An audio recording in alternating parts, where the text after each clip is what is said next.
గురువారం ఢిల్లీలోని తన నివాసంలో మీడియాతో చిట్చాట్లో ముఖ్యమంత్రి రేవంత్ రెడ్డి మాట్లాడుతూ ఏపీ ఎన్నికల్లో టీడీపీ విజయం, జగన్ ఓటమి, చంద్రబాబు నాయుడు పోరాటం, మాజీ సీఎం కేసీఆర్ పార్టీ, బీఆర్ఎస్ మనుగడ సహా అనేక అంశాలపై స్పందించారు.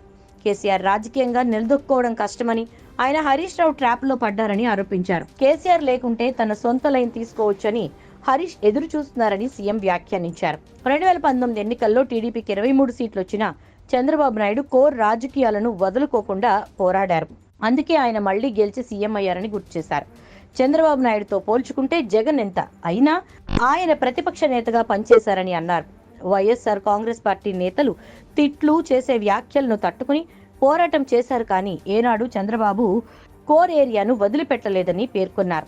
కానీ ఇక్కడ కేసీఆర్ మాత్రం ఆ పని చేయటం లేదని, హరీష్ రావు ఆ పని చేయించడం లేదన్నారు. కేసీఆర్ హేతుబద్ధంగా ప్రవర్తిస్తేనే బీఆర్ఎస్ మనుగడ సాగించగలదని, పార్టీ బతికితే కేసీఆర్ తర్వాత కేటీఆర్, కవిత ఉంటారన్నారు. అందుకే బీఆర్ఎస్ అంతం కావాలని కోరుకుంటున్న వారిలో మొదటి చివరి వ్యక్తి హరీష్ రావేనని ఆరోపించారు.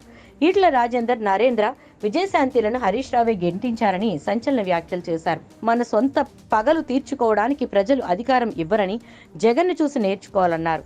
2019 ఎన్నికల్లో ఏపీ ప్రజలు ఎన్నో ఆశలతో జగన్కు 151 సీట్లనిస్తే అధికారంలోకి వచ్చాక ఆయన చేసిన పనులు తప్పని నిరూపించడానికి ఈ దఫా 11 సీట్లు ఇచ్చారని పేర్కొన్నారు.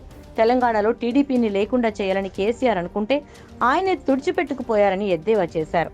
సమాజంలో కొన్నింటిని బ్రతికిస్తే అవి మనకో సమాజానికో ఉపయోగపడతాయని అన్నారు. ఈ రోజు టీడీపీకి పోటీ చేసే పరిస్థితి కల్పించి ఉంటే వారికి 10% ఓట్లు వచ్చుండేవి.